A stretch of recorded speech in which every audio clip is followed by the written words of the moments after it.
Phones buzzing after midnight, whiteboard wiped clean, and a message to the scouting room that simply said, "Rerun Denver. Rerun Minnesota. Rerun OKC." That doesn't happen unless something real is in the air. Not a depth signing. Not a rumor for rumor's sake. The kind of move that makes you recheck your rotations. And, yeah, maybe your parade route. You know that heavy silence before a big reveal. The one where the bay holds its breath and the practice gym sounds like a church? That's tonight. The math is changing. Length on the wing, shooting at volume, and a defender who can stand in the front door so Draymond doesn't have to sprint to every fire. There's a blueprint taped to the wall right now, and it's got arrows all over it. Here's what I'm promising before we name names. We'll walk the logic like grown-ups. The cap paths, the assets, the rotation ripple, the matchups that swing in May, the risk you take on versus the upside you unlock.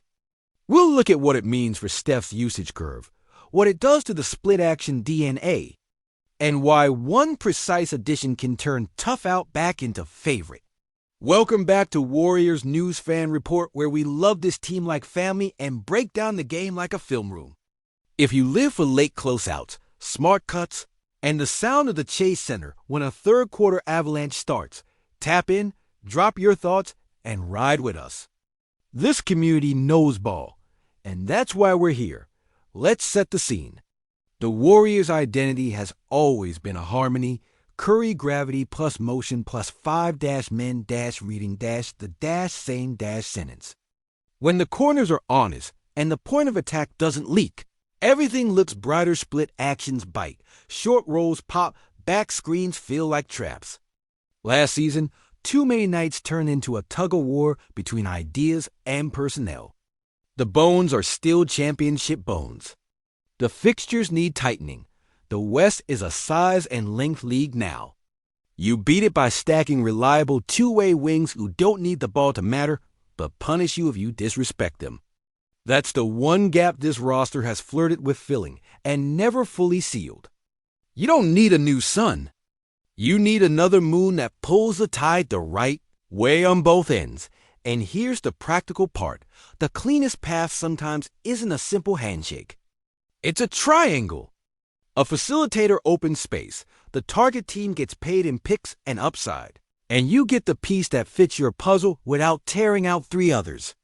It's not fantasy. It's how this league moves when the calendar and the books both whisper, now. What are we actually trying to buy? Shooting that doesn't flinch, a wingspan that closes windows, and the discipline to be in the right spot on the ninth pass of a Warriors possession. Someone who changes how defenses guard the weak side and how offenses try to enter the ball on your strong side. If you can add that and keep the core rhythm intact, every nightly problem gets 2% easier. And in April, 2% is a mile. There is, of course, a choice threaded through all this. Development versus deployment. Upside versus certainty. A young thoroughbred who wants a bigger lane versus a ready-made spacer who lives on timing and footwork. The front office has been juggling that question for months. Do you bet the future will arrive on schedule? Or do you tilt the table so Steph plays in second halves that feel like 2017 again? All right, cards on the table. The buzz that won't die is a three-team framework that lands the Warriors along springy. No-nonsense 3-and-D finisher who shoots the cover off the corners and guards like a grown man. Trey Murphy 3 by sending out Jonathan Kuminga in draft capital. With a third team absorbing a contract and picking up a sweetener so the money and picks line up. That's the rumor. That's the map. Not done. Not promised, but coherent enough to walk through with clarity. Let's sketch a version without, pretending it's the only one. Golden State receives Trey Murphy 3. New Orleans takes Jonathan Kuminga plus premium draft compensation. A third team, think a cap-flexible rebuilder hungry for assets, absorbs a mid-tier contract and collects either a protected first or a pair of seconds to grease the skids.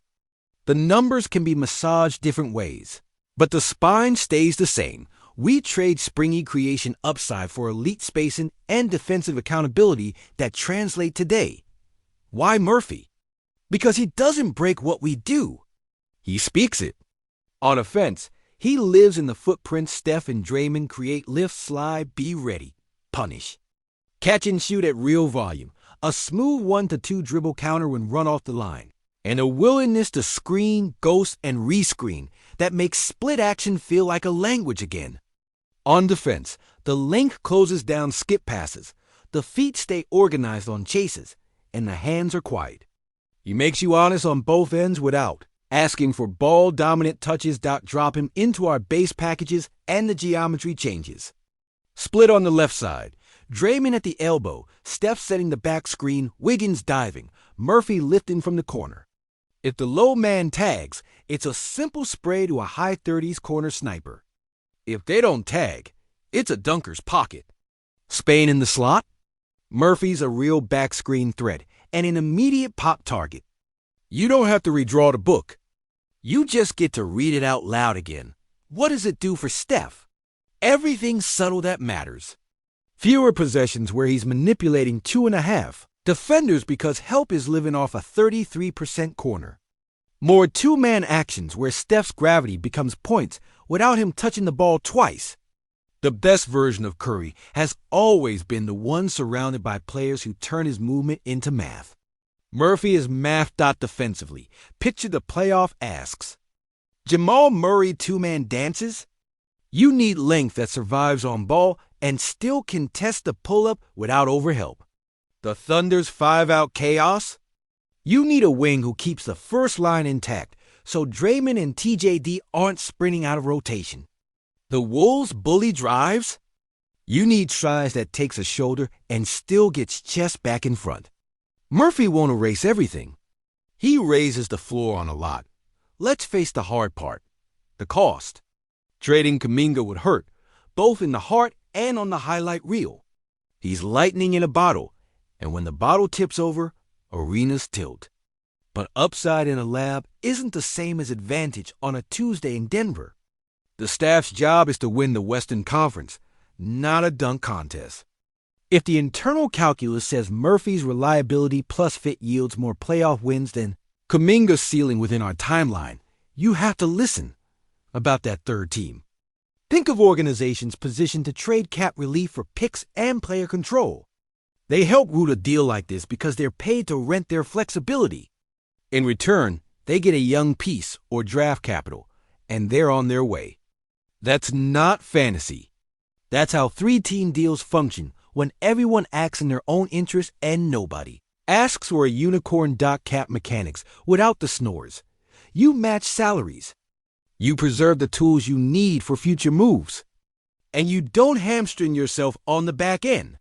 Murphy brings shooting and size on a trajectory that lines up with Steph's window and can live beyond it. You're not renting. You're rebalancing. The front office has done thread the needle before. This is another needle, a little sharper. Same thread. Let's make this real with possessions. Second quarter, 6 minutes left. Curry off ball on the weak side. Draymond top of the key. Wiggins strong side corner. Murphy weak side corner. TJD in the dunker. Draymond triggers split. Steph sets the back screen. Slips into a flare. The low man even leans 3 inches towards Steph's lift, and the ball's already rifled to Murphy. Feet set. Follow through. That's not a highlight. That's oxygen. Fourth quarter, 1 possession game, 58 seconds left. Warriors go horns twist. Draymond and Murphy set at the elbows. Curry comes off the first screen. Murphy pivots into the second. Short rows to the nail as the tag stays married to Steph. 1 touch bounce to Wiggins cutting baseline. Layup or foul? The difference between a maybe wing and a you can't help off him wing is how late game choices feel for defenses. Murphy's respect factor is real. Culture check. The Warriors' locker room respects 2 things, availability and accountability. Show up, do your job at speed, and be where the film says you should be. Murphy's game is built on that. He won't hijack a possession. He will live in the work, and he will make your best players feel like they're playing chess again, not checkers against the timer. What about the room if Kuminga goes? First, respect what he's become, a worker who turned flashes into phases. Second, be honest about roles. Not every great player becomes the right player in every great system. If a move like this happens, it won't be a dismissal. It will be a declaration about the timeline and the style we're choosing. And if it doesn't happen, there's still a pass sign buy-in. And we chase the West with a rotating cast that keeps learning to breathe together. Matchups that swing with this edition are easy to circle. Against Denver, one more long, quick closeout on the weak side buys a D-like anchor's precious steps. Against Minnesota, you get another sturdy chest on the perimeter, so Draymond spends his gas tank where it matters. Against OKC, you keep up with the cutting kick cycles without conceding corner threes. In the West, every series is a geometry test. Murphy helps you grade on a curve. There's also the Steph quotient we almost never say out loud. He's still that good, but he's human. The more possessions you convert through gravity rather than heroics, the fresher he is for the vicious pieces of a series. A wing who turns half advantages into points without a dribble is basically load management that doesn't appear in a box score. That matters in May. Let's talk second unit ripple. Staggering Murphy with lineups that feature Polyemski, Wiggins, and TJD makes those minutes sing without asking Steph to prop them up. Brandon gets another trustable target on kickouts. TJD gets cleaner catches because the strong side corner defender can't pinch. And Wiggins sees fewer second bodies when he rips middle. Break-even becomes +2. +2 across 3 stretches is how you steal Game 4 South on the road. Risks? Of course, shooting slumps exist. Role acceptance is a living thing, not a line in a press release. If teams switch everything and dare Murphy to put it on the deck late, he'll have to keep the counters crisp. Defensively, you can't ask anyone to erase mistakes at 3 positions. This is not a cure-all. It's a cure much. If the trade were to go down, day one is predictable on purpose. 10 actions built for 0 friction. 2 ATOs for corner threes. 2 ghost screens with Steph. 2 Spain looks as the back screener. 2 split actions with pre-wired reads, and 2 early clock drag screens where he's the trail. Don't ask him to be a new character. Ask him to be a louder version of what he already is. If it doesn't happen, nothing breaks. You recenter the mission, lock in defensively, double down on the chemistry that ignites third quarters, and keep your powder dry for the deadline. The worst thing you can do is chase a name that doesn't share our grammar. The best thing is to be ready when the right one does. Let's answer the elephant in the room with respect. Trading a player like Kuminga means accepting that windows and dreams don't always sync. It's okay to admit you can love a player and still move him for the fit that gives your legend the best chance to write one more chapter. That's not betrayal. That's leadership, timeline talk. You don't do this because the calendar flipped. You do it because the locker room believes it's one trustable piece away from dictating again, because the stars are healthy, and because the West isn't waiting for anyone. If leverage meets opportunity, you pounce. If it doesn't, you protect your future and keep stacking the right habits. And now, the status line you deserve. This is not a done deal, not reported as imminent, not stamped by ink. This is a live scenario built on need, fit, and plausible pathways that multiple people around the league can sketch without laughing. It's speculation grounded in basketball logic, and logic is what wins when the whistles get tight. So, Dub Nation, it's your front office for a night.